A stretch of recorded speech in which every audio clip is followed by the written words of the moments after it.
নমস্কাৰ। আজি আমি আহিছোঁ অসমৰ ভিতৰতে এটা ডাঙৰ হনুমান মন্দিৰ, যিটো গোগামুখত আছে, ধেমাজি জিলাৰ গোগামুখত।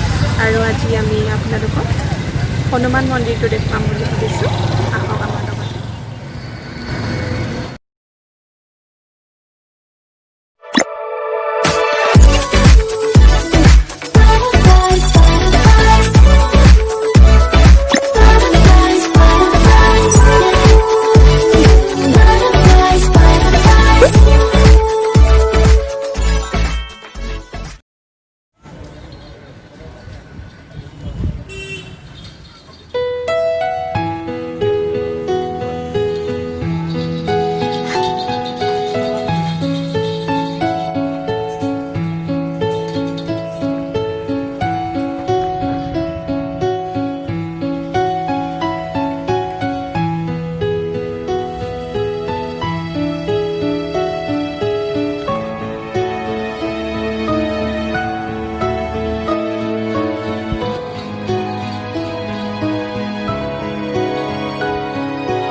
এয়া এজনী গাই গৰু আৰু এটি পোৱালিৰ সৈতে খুব সুন্দৰকৈ বনাই থৈছে ইয়াত।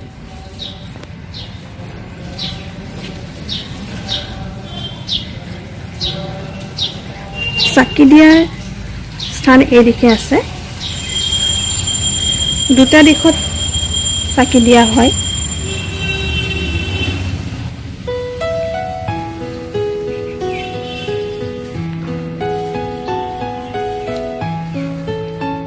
এইটো এটা দিশ।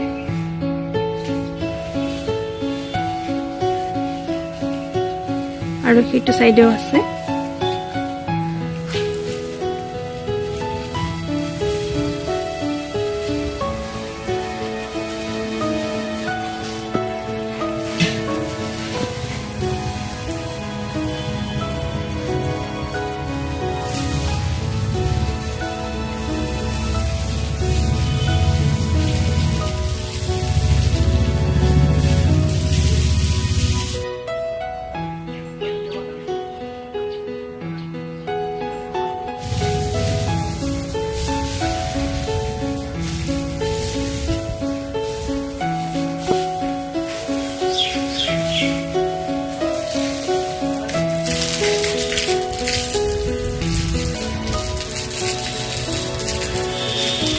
এইফালে হাত ভৰি ধুব পৰা ব্যৱস্থা আছে।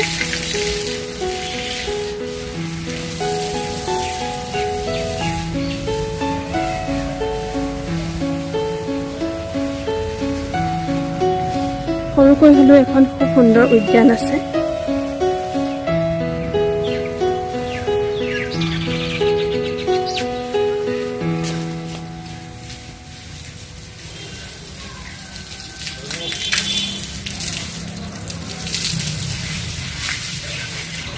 এইখন এখন জাননী দিয়া আছে মন্দিৰ খোলাৰ সময় পুৱা 6 বজাৰ পৰা 12 বজালৈ আৰু বিয়লি 2 বজাৰ পৰা ৰাতি 8 বজালৈকে।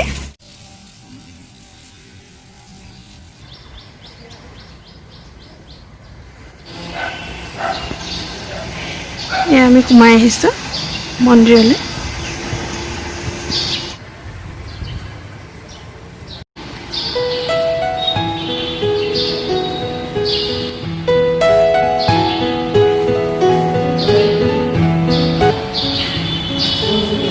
এয়া এটি শিৱলিংগ আছে আৰু শিৱ বাবাৰ ইয়াত আৰাধনা কৰা হয়।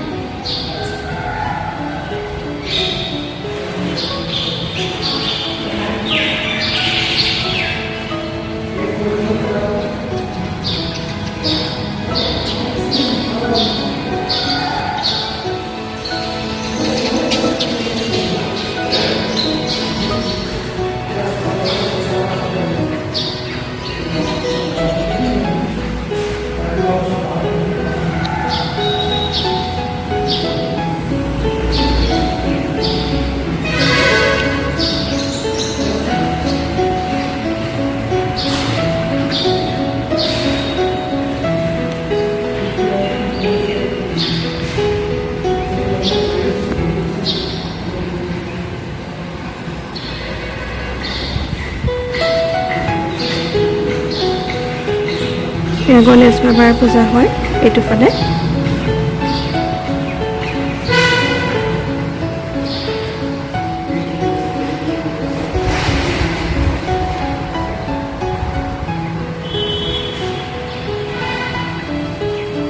এয়া প্ৰভু ৰামচন্দ্ৰ আৰু সীতা আৰু লক্ষ্মণৰ মূৰ্তি আছে ইয়াত।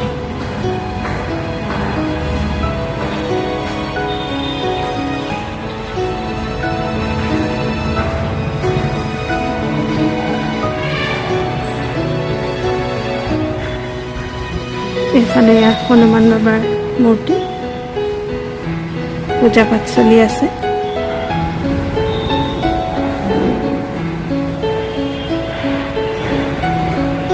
ওপৰতো খুব সুন্দৰকৈ এয়া ৱালতে খুব সুন্দৰকৈ আঁকি দিয়া হৈছে। এয়া গৰুৰ চৰাইত বহি মহাপ্ৰভু বিষ্ণুৰ আগমন ঘটিছে।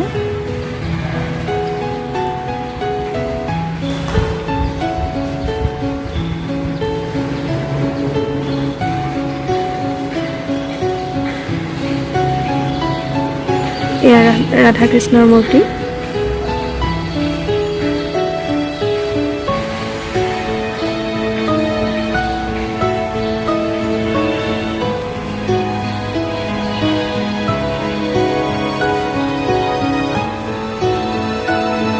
আৰু এয়া মা দুৰ্গা।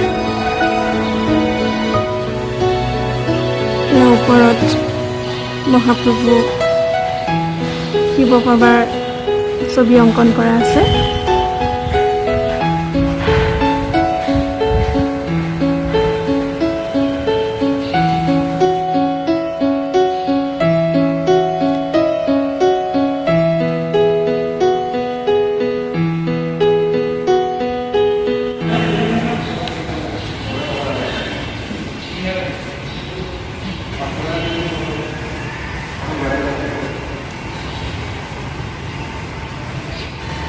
এয়া ৰামদেৱজী মহাৰাজৰ মূৰ্তি।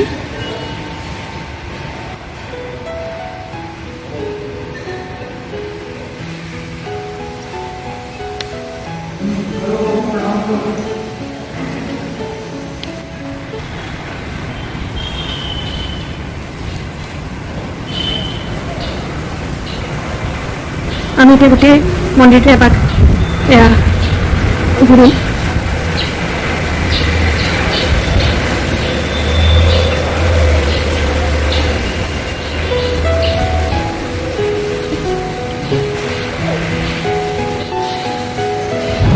ওপৰৰ ফালে হৰে কৃষ্ণ হৰে ৰাম সুন্দৰভাৱে লিখা আছে।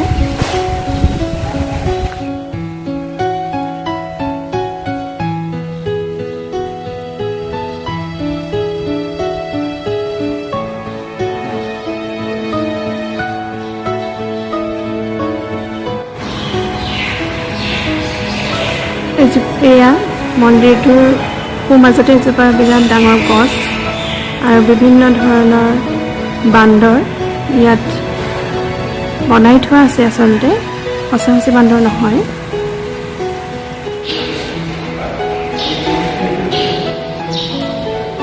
খুব সুন্দৰ কাৰুকাৰ্য খোদিত আছে।